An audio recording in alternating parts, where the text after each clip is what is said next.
নমস্কার, miss mind audio চ্যানেলে আপনাদের আরও একবার স্বাগত। আশা করি ঈশ্বরের অপার আশীর্বাদে আপনারা সকলেই কুশল মঙ্গলে আছেন। 1 জানুয়ারি, আর এই 1 জানুয়ারি দিনটিতেই ঠাকুর শ্রী রামকৃষ্ণ পরমহংসদেব নিজেকে কল্পতরু রূপে আত্মপ্রকাশ করেছিলেন। কল্পতরু কী এবং কল্পতরুর সাথে ঠাকুর শ্রী রামকৃষ্ণদেবের কী সম্পর্ক, এ নিয়ে আমার একটি ভিডিও আছে, ডেসক্রিপশন বক্সে লিঙ্ক দেওয়া থাকবে। আপনারা যদি কেউ সেটি শুনতে চান তাহলে শুনতে পারবেন সেই লিঙ্কটি ক্লিক করলে।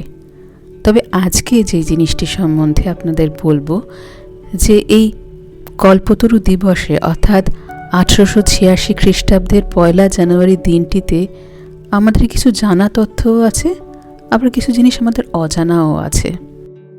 সেই অজানা কিছু ঘটনা আপনাদের সামনে তুলে ধরার চেষ্টা করব মাত্র। আশা করি আপনাদের ভালো লাগবে, কারণ ভগবত কথা শ্রবণ মাত্রই মন প্রফুল্ল হয়ে যায়। যতই মনে বিষাদ থাকুক না কেন, একমাত্র ঈশ্বরেরই সেই অপার করুণা মনের যে কোনো বিষাদকেই সে আনন্দে পরিবর্তন করতে পারে। তাহলে শুনতে থাকুন আজকে অডিও, যে 1 জানুয়ারি কল্পতরু দিবসের কিছু অজানা এবং জানা তথ্য। ইংরেজির 1886 খ্রিস্টাব্দের 1 জানুয়ারি। এই 1 জানুয়ারি দিনটিকে কেন্দ্র করেই শ্রীরামকৃষ্ণদেবকে কেন্দ্র করে একটি লীলা সংঘটিত হয়েছিল কাশীপুর উদ্যানবাটিতে, যা তার এই ভাবী সঙ্গের শক্তি সঞ্চারের কাজ করেছিল। শুধুমাত্র ভাবী সংঘ প্রতিষ্ঠার জন্য নয়, তিনি সেদিন তার অগণিত গৃহী ভক্তকে কৃপা করেছিলেন। গুটি কতক শুধুমাত্র সেদিনকার গৃহী ভক্ত নয়, রেখে গেছিলেন পরবর্তীকালে অগণিত গৃহী ভক্তের জন্য এক আশ্বাস বাণী, তোমাদের চৈতন্য হোক। শ্যামপুকুর বাটিতে ঠাকুর রামকৃষ্ণদেব রয়েছেন। সেখানে তার ক্যান্সার রোগ ধরা পড়ে।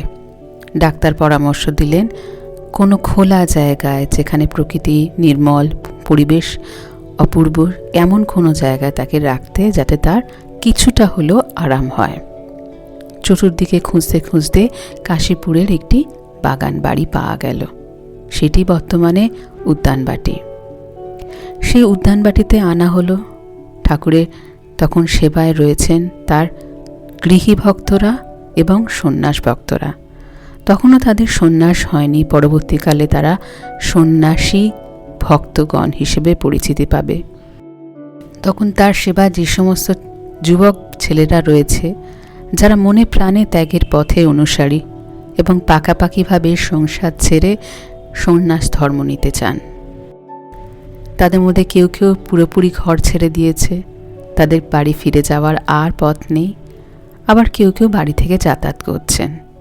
এদের মধ্যে রয়েছেন নরেন্দ্রনাথ, পরবর্তীকালে স্বামী বিবেকানন্দ, রাখাল মহারাজ, পরবর্তীকালে স্বামী ব্রহ্মানন্দজি, কালী মহারাজ, স্বামী অভেদানন্দজি মহারাজ, নিত্য নিরঞ্জন মহারাজ অর্থাৎ স্বামী নিরঞ্জনানন্দজি, যোগীন মহারাজ অর্থাৎ স্বামী যোগানন্দ, শরৎ মহারাজ, স্বামী শারদানন্দজি মহারাজ, শশী মহারাজ অর্থাৎ স্বামী রামকৃষ্ণানন্দজি, বাবুরাম মহারাজ অর্থাৎ স্বামী প্রেমানন্দজি মহারাজ, মুরব্বী গোপাল অর্থাৎ স্বামী অদ্বৈতানন্দজি মহারাজ, লাটু মহারাজ, স্বামী অদ্ভুতানন্দজি মহারাজ, তারক মহারাজ অর্থাৎ স্বামী শিবানন্দজি মহারাজ প্রভৃতি আরও ত্যাগের পথের এই ঠাকুরের সন্তানেরা তখন পালা করে করে ঠাকুরের সেবা করছেন। কাশীপুর উদ্যানবাটিকে কেন্দ্র করে ঠাকুরের যে সেবা, এই সেবাকে কেন্দ্র করে পরবর্তীকালে ভাবী সংঘের সেবা যজ্ঞের প্রবর্তন হয়। ঠাকুর ভাবী সংঘ প্রতিষ্ঠার জন্য সেদিন শক্তি সঞ্চার করেছিলেন।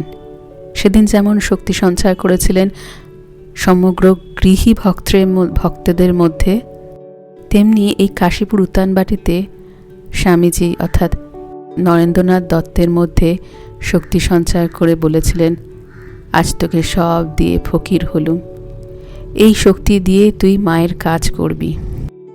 এই তো গেল কাশীপুর উদ্যানবাটিতে আসার কথা। কীভাবে কাশীপুর উদ্যানবাটিতে এলেন, কীভাবে তার সেবাযজ্ঞ চলছে। গৃহী ভক্তরাও সময় সুযোগ মতো ছুটির দিন পেলে পালা করে করে আসছেন, যাচ্ছেন। কেউ সেবার জন্য, কেউ বাড়ি ভাড়াটা অর্থ জুগিয়ে যাচ্ছেন, কেউ বরাদ্দ পথ্য জোগাচ্ছেন, যে যেমনটি সাধ্য সেমনটি করে যাচ্ছেন। যেন একটা ব্রিজ তৈরি হচ্ছে গৃহী সন্ন্যাসী, ভাবী সন্ন্যাসী সকলের মধ্যে দিয়ে একটা যেন জগতের মাঝে একটা ব্রিজ তৈরি হচ্ছে। ঠিক এমন একটি দিন, ঠিক এমন একটা সময়, 1 জানুয়ারি, ইংরাজি নববর্ষের দিন, ছুটির দিন। সেদিন অন্য দিনের থেকেও গৃহী ভক্তরা একটু বেশি এলেন। এলেন গিরিশ ঘোষ, এলেন অতুল, এলেন পুথিকার নিজে অক্ষয় কুমার সেন, অতুল চন্দ্র ঘোষ অর্থাৎ গিরিশ ঘোষের ভাই, এসেছিলেন বৈকুণ্ঠনাথ সান্যাল, এসেছিলেন আরও অনেক ভক্তরা। আর সেই দিনকার যে অজানা তথ্যর কথা বলছি, সেইটির উল্লেখ আমরা পাই শ্রীরামকৃষ্ণ পুঁথি থেকে, অর্থাৎ অক্ষয় কুমার সেন রচিত শ্রীরামকৃষ্ণ পুঁথি, যেখানে তিনি বলেছেন, মাসাধিক কাল প্রায় এমতে কাটিল, ইংরাজি নববর্ষ এখন পড়িল। 1886 সাল গণনায় বিশেষত দিন ইহা প্রভুর লীলায়। প্রথম দিবস আজি নববর্ষেতে, একাদশী তিথি আজি হিন্দুদের মতে। অর্থাৎ সেদিন 1 জানুয়ারির দিন একাদশী তিথি হয়েছিল। আর এই দিন একটি বিশেষ ঘটনা, যেটি এখন কল্পতরু উৎসব রূপে পালন করা হয়, কিন্তু তারও আগে ঠাকুর বারবার করে ইঙ্গিত দিচ্ছিলেন যে যাবার আগে হাঁড়ি ভেঙে দিয়ে যাব। অর্থাৎ কি, সত্য উদ্গীরণ করে যাবেন যে এই নর শরীরে নারায়ণ এসেছিলেন স্বয়ং অবতার রূপে, তা তিনি প্রকাশ করে যাবেন। তা সেই প্রকাশের সময় এসে যাচ্ছিল। অবতারের ইচ্ছায় তো সব কিছু, তবে সেদিনটা ইচ্ছাকৃতভাবে কি হঠাৎ করেই হয়েছিল তা বোঝা যায় না। ঈশ্বরের ইচ্ছা বোঝা কি অতই সহজ? পুঁথিকার বলছেন, প্রভুর প্রতিজ্ঞা ছিল শুনো বিবরণ, হাটেতে ভাঙিব হাঁড়ি যাইব যখন। সেই হাঁড়ি ভাঙা রঙ্গ আজিকার দিনে, কিভাবে ভাঙিলা হাঁড়ি শুনো এক মনে। তারপর পুথিকার আরও অনেক বিবরণ দিয়েছেন। সেই বিবরণ থেকে তুলে আমরা যেটা পাই সেটা হচ্ছে যে 1 জানুয়ারির বিকেল 3টের সময় আমরা জানি সবাই যে ঠাকুর দোতলার ঘর থেকে নিচে নেমে এসেছিলেন, বাগানের পথে হাঁটছিলেন। বাগানের পথে হাঁটতে হাঁটতে তার সেই অপার্থিব লীলা ঘটিয়েছিলেন, যেটিকে কল্পতরু লীলা বলা হয়। কিন্তু সেদিন সকাল থেকেই তিনি তার এই লীলা শুরু করেছিলেন। সেদিন সকালে এসেছিলেন হরিশ মুস্তাফি ঠাকুরকে দর্শন করতে। এই হরিশ মুস্তাফি ছিলেন দেবেন মজুমদারের মামা। দেবেন মজুমদার ঠাকুরের এক অন্তরঙ্গ ভক্ত ছিলেন। হরিশ মুস্তাফি, তার ছবি একমাত্র পাওয়া যায় বরানগর মঠের যে গ্রুপ ফটো আছে, সেই গ্রুপ ফটো ছবিতে তাকে দেখতে পাওয়া যায়। মেনশনও করে দেওয়া আছে তার নাম। দীর্ঘদেহী হরিশ মুস্তাফি ছিলেন। তিনি যখন ঠাকুরের ঘরে প্রবেশ করছেন, তখন ঠাকুর ওনাকে জিজ্ঞাসা করছে, কি গো, তুমি যে আমার সম্বন্ধে এত কথা বলে বেড়াও, তুমি এর কি দেখেছ? অর্থাৎ ঠিক যেই প্রশ্ন তিনি গিরিশ ঘোষকে করেছিলেন বিকেলবেলা, সেই প্রশ্ন তিনি হরিশ মুস্তাফিকেও করেছিলেন সকালবেলা। কিন্তু হরিশ মুস্তাফি কিছু বলতে পারলেন না। তিনি হাত জড়ো করে দাঁড়িয়ে রইলেন। ঠাকুর তখন করলেন কি, তাকে একটু ছুঁয়ে দিলেন। আর ছুঁয়ে দেওয়া মাত্রই হরিশ মুস্তাফি ঠকঠক ঠকঠক করে কাঁপতে লাগলেন। তার দু চোখ বেয়ে অবিরাম অশ্রুধারা পড়তে লাগলো। তিনি ভাবের ঘোরে টলমল করতে লাগলেন। কোনো কথাই আর বলতে পারলেন না। ঠাকুর এক অদ্ভুত আধ্যাত্মিক শক্তির সঞ্চার করে দিলেন, যার জন্য তিনি ক্রমাগত কাঁদতে লাগলেন আর মুখে খালি কৃপা কৃপা কৃপা বলতে লাগলেন। তিনি কি দর্শন করেছিলেন সেটা তিনি পরবর্তীকালে বলতে পারেননি, কিন্তু তার এই আধ্যাত্মিক অনুভূতির কথা জানিয়েছিলেন। তো পুথিকার কিভাবে এটির উল্লেখ করছেন? হরিশ মুস্তাফি নামে ভক্ত একজন, দেবেন্দ্রের মামা, তিনি বঙ্গজ ব্রাহ্মণ। মহাভাগ্যবান হইলা হাজির গোচরে, দ্বিতলে শ্রীপ্রভু যেথা দর্শনতরে। নিকটে ডাকিয়া তারে করুণা নিদান, দেবেশ বাঞ্ছিত কৃপা করিলেন দান। তারপরে আরও অনেকটা পরেই তিনি বলছেন, হরিষে হরিশ্চন্দ্র মুখে মাতস্ফুরে, কৃপায় আনন্দ খিবা হৃদয় না ধরে। কৃপা নহে করিপাতি নহে রাজ্যধন, কিংবা নহে মনোহরা কামিনী কাঞ্চন। এবং সেদিনকে শুধু সকালবেলা থেকে যে হরিশ মুস্তাফিকে দিয়ে তার এই যে শক্তি সঞ্চার শুরু হয়েছিল, সেটি শুধুমাত্র তার মধ্যেই সীমাবদ্ধ থাকেনি। তিনি তখন সেখানকার যারা কর্মচারী, অর্থাৎ উদ্যানবাটিতে যে সমস্ত যারা কাজ করত, যারা বাগানের কাজ করছে, যারা গোয়াল ঘরের কাজ করছে, যারা মাঠের কাজ করছে, প্রত্যেককেই তিনি সেদিন কৃপা করেছিলেন। কি বলছেন পুথিকা? তাহলে কি বলছেন দেখে নি। পুথিকার বলছেন, একজনে কৃপা বাড়ি করি বিতরণ, উথলিল কৃপা সিন্ধু প্রভুর এখন। দিন দুঃখী কানা খোড়া যে ছিল বাগানে, একে একে তা সবারে পড়ে গেল মনে। অন্তরঙ্গ ভক্ত তার দেবেন্দ্র ব্রাহ্মণ, দ্বিতলে ডাকিয়া তার প্রভুদেবগণ। স্থিরতর কর কথা তোমরা সকলে, রাম কি কারণে মোরে অবতার বলে। অর্থাৎ সেদিনকে ঠাকুর শুরু করলেন হরিশচন্দ্র মুস্তাফি বা হরিশ মুস্তাফিকে দিয়ে। সকালবেলা তিনি যে সেই বিকেল 3টের সময় থেকেই যে কল্পতরু হয়েছিলেন তা নয়, সেই সকাল থেকেই তিনি হরিশ মুস্তাফিকে কৃপা করলেন। এবং শুধু তাই নয়, বাগানে যারা কাজ করছে, দিন দুঃখী যারা সেদিন উদ্যানবাটিতে রয়েছে, প্রত্যেককে তিনি কৃপা করলেন। যেরকম সূর্য ঠাকুর বলতেন না, চাঁদ মামা যেরকম সকলের মামা, চাঁদের আলো সর্বত্র পড়ে, সূর্যের আলো যেরকম ধনীর গৃহে পড়ে, আবার দরিদ্রের কুটিরেও পড়ে, সেরকম শুধুমাত্র সংসারী বা সন্ন্যাসী সেই তাবর সেই ভক্তদের জন্য নয়, দিন দুঃখী যারা ঠাকুরের মহিমা কিছুই হয়তো বোঝে না, তাদেরকেও তিনি কৃপা করলেন। সকালটা তো না এইভাবে কাটল। তারপর সেই বিকেলের ঘটনা, সেই 3টের সময় ঠাকুর কীভাবে সেজে গুজে নিচে নামলেন, সেই সাজেরও বর্ণনা দেয়া আছে। বলছেন, পরিধান লাল পেরে সুতারো বসন, গায়ে বনাতের জামা সবুজ বরণ। সেই কাপড়ের টুপি কর্ণমূল ঢাকা, মোজা পায়ে চটি জুতা লতা পাতা আঁকা। শ্রীঅঙ্গের মধ্যে খোলা বদনমণ্ডল, কান্তিরূপে লাবণ্যেতে করে ঝলমল। অর্থাৎ সকাল থেকেই আস্তে আস্তে ভক্তরা জড়ো হতে শুরু করলেন, গৃহী ভক্তরা, যেহেতু ছুটির দিন। গিরিশ ঘোষ, অতুলচন্দ্র ঘোষ, আরও অনেকেই ভক্তরা এলেন আস্তে আস্তে। বিকেল 3টের পর ঠাকুর সবুজ রঙের বনাতে জামা এবং সেই রঙেরই টুপি পরে, লাল পেরে সরু ধুতি পরে, পায়ে জুতো দিয়ে তাতে লতা পাতা আঁকা জুতো পরে নিচে নেমে এলেন। এবং সেদিনের এই পরিধানটি এখনও বেলুড় মঠের সযত্নে অত্যন্ত শ্রদ্ধার সাথে রক্ষিত আছে। পাবলিক সেলিব্রেশনের দিন, অর্থাৎ ঠাকুরের জন্মতিথির পরে যে সাধারণ উৎসব হয়, সেই দিনটিতে এই পূর্ণ বস্ত্রটি দর্শনের সৌভাগ্য করে দেওয়া হয় সাধারণ ভক্তদের জন্য। যদি কেউ গিয়ে থাকেন বা দর্শন করে থাকেন, তাহলে বলতে পারি তিনি খুবই ভাগ্যবান এবং ভাগ্যবতী, এবং যারা করেননি নিশ্চয়ই করবেন।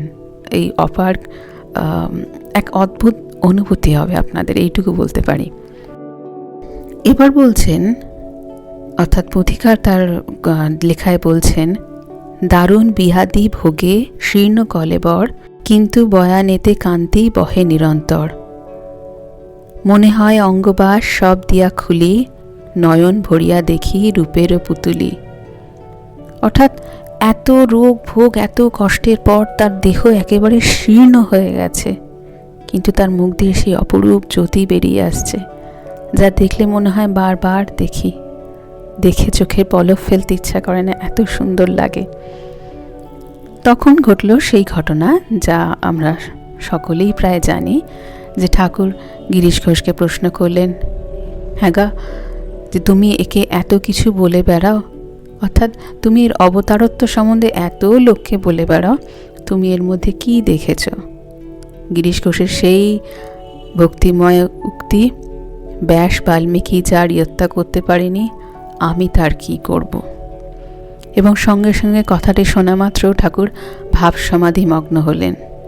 কিছুক্ষণ পর যখন সমাধি থেকে উঠে এলেন, তখন তার মুখ দিয়ে উচ্চারিত হলো সেই মহাবাণী, আর কি বলিব, তোমাদের চৈতন্য হোক।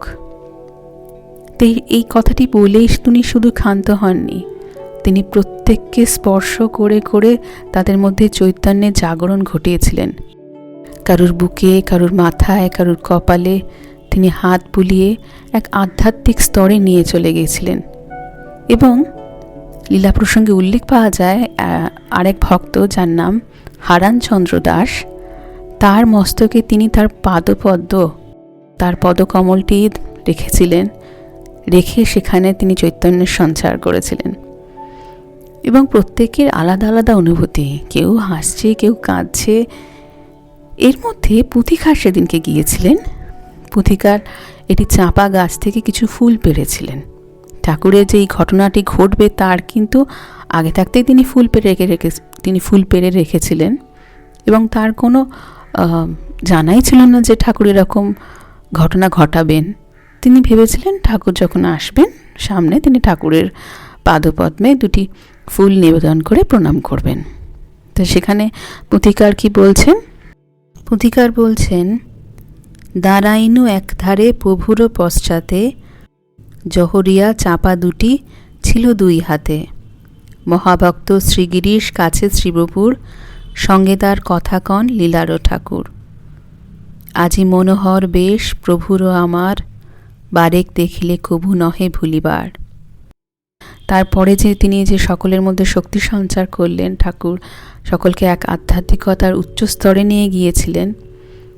তারপরে ঠাকুর এই ঘটনা ঘটে যাওয়ার পর যখন সবাই আস্তে আস্তে স্বাভাবিক হতে শুরু করলেন, তখন করলেন কি, পুথিকার দাঁড়িয়েছিলেন। পুথিকার ঠাকুর দাঁড়িয়ে দাঁড়িয়ে দেখছিলেন ঠাকুর পাদচারণা করছেন। হঠাৎ ঠাকুর বললেন, কি গো? তখন পুথিকার কিছু বলতে পারলেন না, তিনি হাত জোর করে দাঁড়িয়ে রইলেন। তখন ঠাকুর তাকে একটু কাছে টেনে নিলেন, নিয়ে তার কানে সেই মহামন্ত্র দিলেন, অর্থাৎ সেখানেই তার দীক্ষা হলো। এবং পুথিকার এটি পরবর্তীকালে প্রকাশ করেনি, অর্থাৎ দীক্ষা মন্ত্র তো প্রকাশ করা যায় না, ওটি অত্যন্ত গোপন, সেটিও তিনি উল্লেখ করেছিলেন। এবং সেদিন সকালেও তিনি যেরকম উদ্যানের দিন দুঃখী কানা খোঁড়া যা বলছিলেন পুথিকা, তাদেরকে যেরকম কৃপা করেছিলেন, তেমনি গিরিশ ঘোষ করেছিলেন কি, খুঁজতে খুঁজতে ওখানকার যারা রাঁধুনি আছেন, যারা আরও কাজ করেন, তাদেরকেও টেনে টেনে নিয়ে এসে ঠাকুরের পায়ে এনে ফেলেছিলেন। কি বলছেন পুথিকার? এখানে গিরিশচন্দ্র উন্মত্ত অধিক, কেকোতা খুঁজিতে দ্রুত ছোটে চারদিক। পাকশালে গিয়া দেখে রাঁধুনি ব্রাহ্মণ, রুটি বেলিবার তরে করে উপক্রম। উপাধি গাঙ্গুলি তার, নাম নাহি জানি, গিরি সান্নিধ্যে তারে করে টানাটানি। ভাগ্যবান শ্রীগোচরে হইলে আগত, পাইল প্রভুর কৃপা আশারও অতীত। রাশি রাশি কৃপা ঢালি প্রভু ভগবান, উপরে দ্বিতল ভাগে করিলা পয়ান। নিম্নতলে ভক্তদের আনন্দের মেলা, এখানে শ্রীঅঙ্গে ওঠে নিদারুণ জ্বালা। অর্থাৎ আমরা জানতে পারলাম তিনটি ঘটনা। সকালবেলা এই তিনটি ঘটনা পুরোপুরি অজানা ছিল আমাদের কাছে, যে পুথিকারের মাধ্যমেই আমরা জানতে পারি যে সকাল থেকেই তিনি সেই কৃপা বিতরণ করছিলেন। সকালে হরিশ মুস্তাফিকে তিনি কৃপা করলেন, তারপর দেবেন মজুমদারকে কৃপা করলেন, তারপর সেখানকার যারা আছে দিন দুঃখী কর্মচারী তাদেরকে খুঁজে খুঁজে বের করে এনে কৃপা করলেন। দ্বিতীয় ঘটনাটি হচ্ছে পুথিকারের যে কৃপার ঘটনা, পুথিকারকে যিনি মহামন্ত্র দিলেন সেই ঘটনা। এবং তৃতীয় ঘটনা যেটি অজানা ছিল, সেটি হলে যে গিরিশ ঘোষ সেদিনকে রাঁধুনি ব্রাহ্মণ থেকে শুরু করে আজ যাদের পেয়েছেন হাতের কাছে, তাদেরকেও টেনে আনলেন প্রভুর চরণে কৃপা পাওয়ার জন্য। এই সমস্ত ঘটনাগুলি সেদিন ঘটেছিল, এবং তার মধ্যে ঠাকুরের ভাইপো রামলাল দাদার একটি যেদিনকে অনুভূতির কথা আমরা পরবর্তীকালে জানতে পারি, শরৎ মহারাজকে তিনি বলেছিলেন, অর্থাৎ স্বামী শারদানন্দজিকে বলেছিলেন যে এর আগে যখন রামলাল দাদা যখন জপ ধ্যান করতেন তখন তিনি তার ইষ্টমূর্তি পুরোপুরি চিন্তা করতে পারতেন না বা ধ্যান করতে পারতেন না। কখনো মুখ দর্শন হয় তো হাত পা দর্শন করতে পারেন না, কখনো পাদযুগল দর্শন হয় তো মুখ দর্শন করে না, অর্থাৎ পুরোপুরি দর্শন পেতেন না। কিন্তু সেদিনের ঠাকুরের সেই অহেতুকী কৃপার জন্য, সেই কল্পতরু হওয়ার ফলে তিনি যে শক্তি সঞ্চার করেছিলেন, তারপর থেকে প্রতিনিয়ত যখনই তিনি জপ ধ্যানে বসতেন তার ইষ্টের সর্বাঙ্গ তিনি দর্শন করতেন এবং সেই অনির্বচনীয় আনন্দে ভেসে যেতেন। এই গেল রামলাল দাদার ঘটনা। রামলাল দাদা যেটা পরবর্তীকালে স্বামী শারদানন্দজিকে বলেছিলেন। এবং ঠাকুরের আরেক ভক্ত বৈকুণ্ঠনাথ সান্যাল, যার কথা লীলা প্রসঙ্গতেও পাওয়া যায়। সেই লীলা প্রসঙ্গেতে তিনি স্বামী শারদানন্দজিকে বলেছিলেন যে একসময় তিনি ঠাকুরকে বলেছিলেন যে ঠাকুর, আমাদের কিছু একটা করে দিন যাতে আমাদের একটা আধ্যাত্মিক অনুভূতি হয়। ঠাকুর তখন শরীরটা অসুস্থ। ঠাকুর বলেছিলেন, রোসো না, আগে শরীরটা সারুক, তারপর ব্যবস্থা করব। কিন্তু সেদিনে সেদিন অর্থাৎ 1 জানুয়ারির দিন ওই কল্পতরু যখন ঠাকুর হয়েছিলেন সেখানে বৈকুণ্ঠনাথ সান্যালও ছিলেন। সেদিন ঠাকুর ছুঁয়ে দেওয়ার পর থেকে তিনি সর্বব্যাপী সর্বত্রই শ্রীরামকৃষ্ণকে দেখতে শুরু করলেন। একদিন নয়, এক মুহূর্ত নয়, বেশ কয়েকদিন ধরে এই ভাব চলতে লাগলো। বাড়িতে কাজকর্ম করতে পারেন না, অফিসে কাজকর্ম করতে পারেন না, সর্বক্ষণ তার চোখের সামনে শ্রীরামকৃষ্ণ এসে উপস্থিত। তার ভয় হলো তিনি যদি পাগল হয়ে যান, তিনি যদি তার জাগতিক কাজকর্ম আর করতে না পারেন। তাই বেশ কিছুদিন পর তিনি ঠাকুরের কাছে আবার গেলেন এবং ঠাকুরকে বললেন, ঠাকুর আমার এই কী করলেন, আমার যে কাজকর্ম সব লাটে উঠে গেল। ঠাকুর তখন মৃদু হেসে তার সেই ভাব ফিরিয়ে নিলেন। পরবর্তীকালে বৈকুণ্ঠনাথ সান্যাল বড় আফসোস করে বলেছিলেন, না হয় হয়েই যেতাম পাগল, তবে কেন যে বললাম সেই অনুভূতির কথা মুখে বলা যায় না। তার জীবনে যে আধ্যাত্মিক অনুভূতি সেদিনকে ঠাকুর ঘটিয়েছিলেন সেই অনুভূতির কথা বলা যায় না। কিন্তু এই ঘটনা শুধুমাত্র গৃহী ভক্তদের সাথে তিনি ঘটিয়েছিলেন। সেদিন ওই উদ্যানবাটির ঘরে সন্ন্যাসী ভক্তরাও ছিল, পালাক্রমে ক্রমে সকলেই ঠাকুরের সেবা করছিল। সেদিনকে শশী মহারাজ আর লাটু মহারাজ ঠাকুরকে নিচে নামতে দেখে ভাবলেন ঠাকুরের জিনিসপত্র অনেকদিন রোদে দেয়া হয়নি, তাই তারা সেদিনগুলো ছাদে দিতে গিয়েছিলেন এবং দূর থেকে দেখছিলেন যে বাগানের এক জায়গায় সব ভক্তরা ঠাকুরকে ঘিরে রয়েছে, কিছু একটা জটলা হয়েছে, কিছু একটা হচ্ছে, কিন্তু তাদের কোনো আসার ইচ্ছা হয়নি। দূর থেকেই মাত্র দেখলেন। পরবর্তীকালে যখন জিজ্ঞাসা করা হলো লাটু মহারাজকে যে আপনারা আসলেন না সেই সময়, তখন বললেন যে আমরা আসার ইচ্ছা হয়নি, কারণ ঠাকুর আমাদের সমস্ত কিছুই দিয়েছিলেন, আমাদের অপ্রাপ্ত কিছুই ছিল না।